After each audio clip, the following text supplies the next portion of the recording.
Thursday, August 8th. Today in Europe and Africa, the war was intensified on all fronts. German bombing planes resumed large-scale attacks on the British Isles after a lull of several days. And British bombing planes continued their attacks on German objectives. One report from France says the British raids on the Ruhr Valley are so intense that civilians are being evacuated. The fighting in Africa, meanwhile, is concentrated in the British Somaliland. Now the news direct, Berlin, London, and Rome. First, a report from the German capital by Edwin Hartridge. This is Berlin. The official German news agency carries an interesting item this morning. It is a report from Norway that German labor battalions have completed the construction of a road from Narvik, above the Arctic Circle, to the southern coast of Norway. So while the port of Narvik, along the scene of bitter fighting between the Allies and the German troops, is still wrecked, another line of communications has been opened to the south.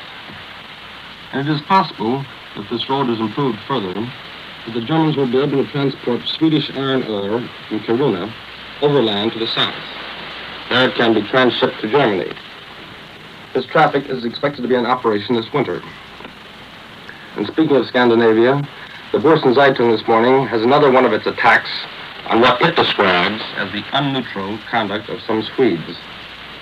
This time, the Swedish radio is singled out as, quote, not understanding the signs of the times, unquote. As examples of its reported unneutral attitude, the Borsen Zeitung cites the Swedish news broadcasts of July 30th. These included a summary of a British Admiralty report and a communique from the London headquarters of General de Gaulle. He, as you know, is chief of the new French Legion being formed in England. And according to the German papers this morning, the New York Times has published a story from its London bureau that English citizens are clamoring for the German pamphlets now being dropped on Great Britain. The Times correspondent is reported to have cabled that, quote, the only complaint that has been offered by the British population is that Hitler has not sent enough pamphlets over, end of quote. Usually, the anti-Hitler editorial policy of the New York Times has been enough to discredit or repudiate all its dispatches, at least in the eyes of the German government. There are unconfirmed reports here that a new trade agreement between Switzerland and Germany is to be signed today. We understand that by the terms of this agreement, Berlin will virtually become a clearinghouse for Swiss exports. For the English and French markets for Switzerland have been cut off by the war, and in return for a promised larger share in the Balkan markets, Switzerland is reported to have agreed to have its exports routed and controlled through Germany. Yesterday, I had the opportunity to talk to a young German soldier just back from the Western Front. His outfit had fought in the Ardennes forest in Belgium and then south in France behind the Maginot Line. And according to his story, the fiercest resistance that his group met with was put up by the Negro troops from French North Africa. These colonial troops were particularly hard to dislodge in certain forest sectors, he said.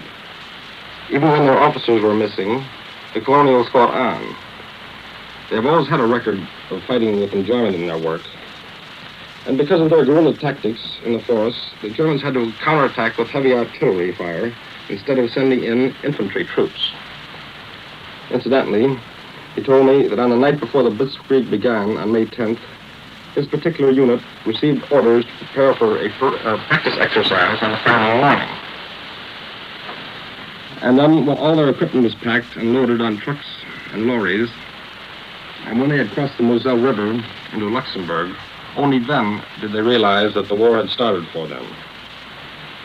Well, that was about all there is this morning. There's very little news. So this is Edwin Hartridge. I return you now to Columbia in New York. This is New York. Here's the latest news from France.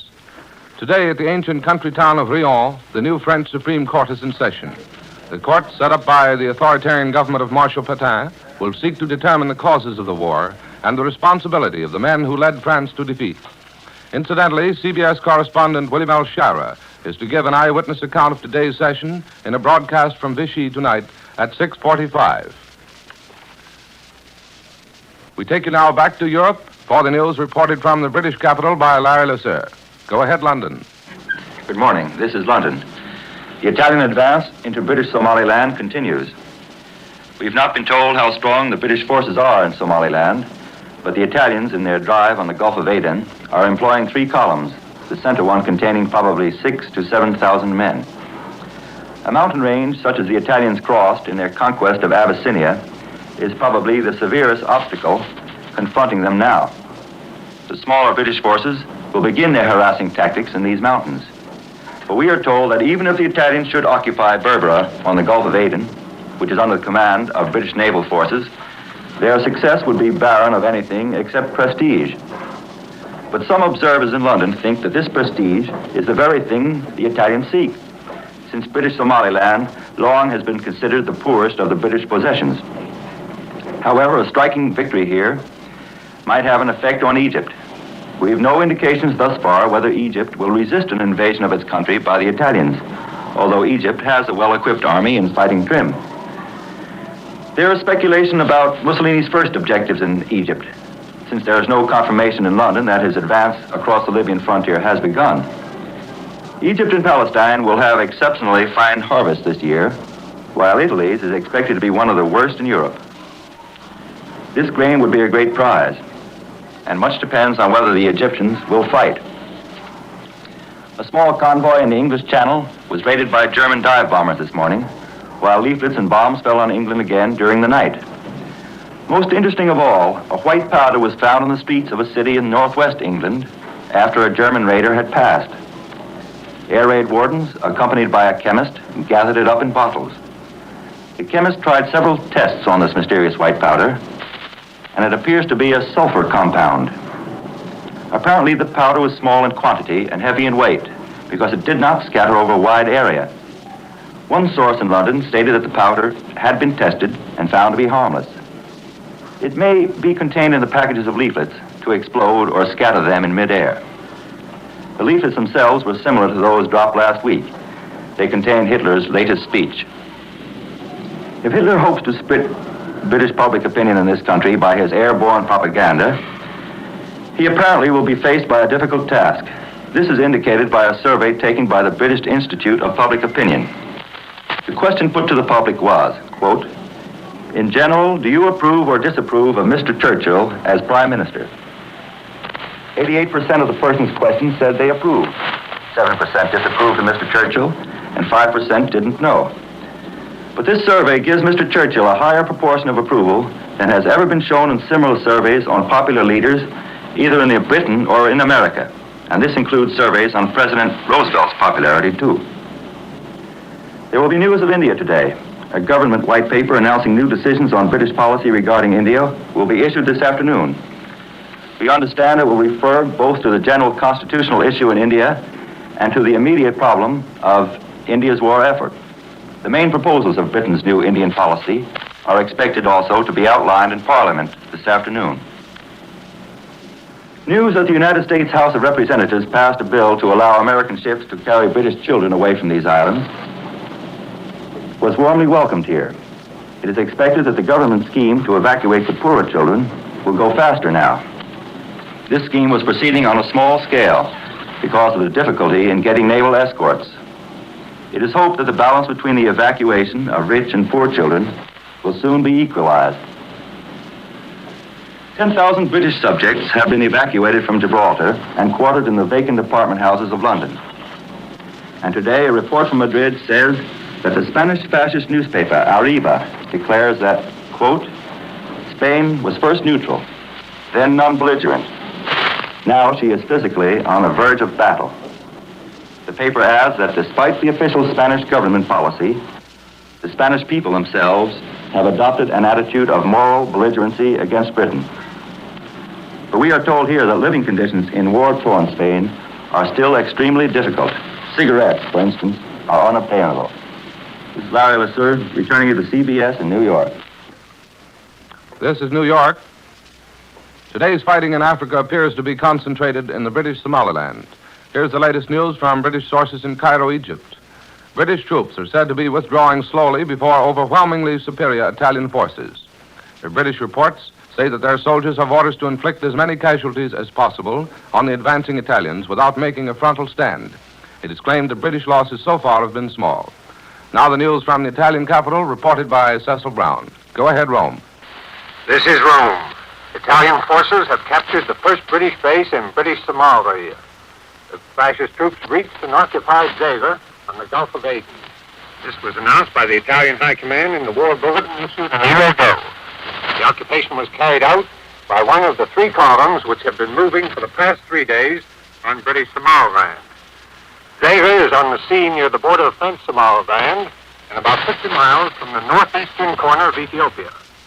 Zeta is also on the direct road to Berbera, the capital of the British colony.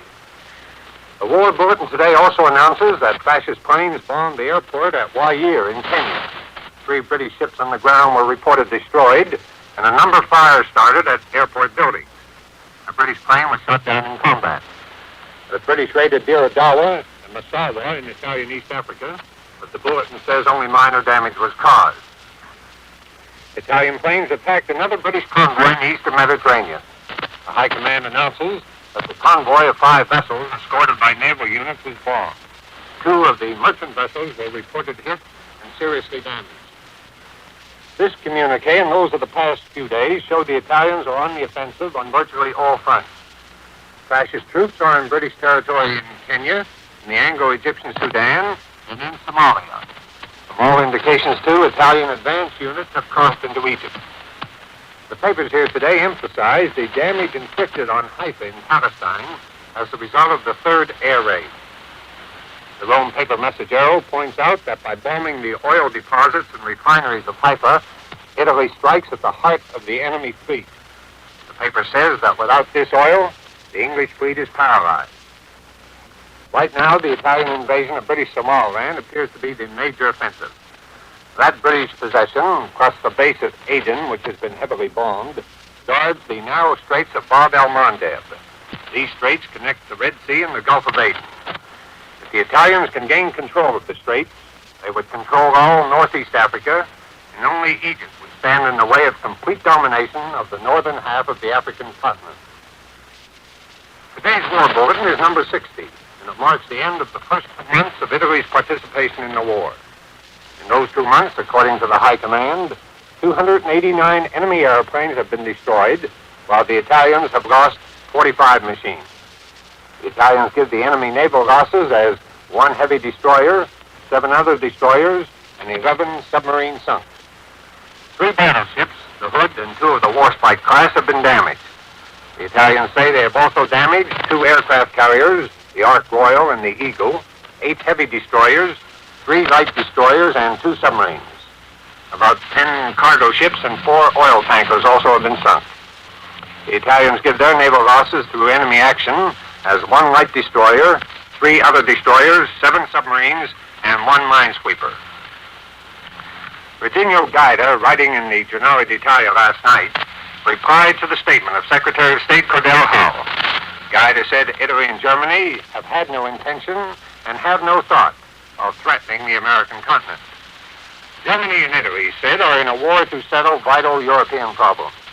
Gaida said Hull's statement was prompted by an attempt to create a favorable atmosphere for American objectives. The fascist writer says the objectives of the United States are to create a North American imperialism, to bring all South America under the political, economic, and financial control of Washington. It was announced today that the Fascist Council of Ministers will meet on Saturday to discuss a number of important propositions. Mussolini will preside at the session. And with this news from Rome, Columbia concludes this morning report of European developments, presented each morning at this time and each evening at 6:45 Eastern Daylight Saving Time. This morning, you heard Edward Hartridge reporting from Berlin, Larry Lasser reporting from London, and Cecil Brown reporting from Rome. Larry Elliott speaking. This is the Columbia Broadcasting System.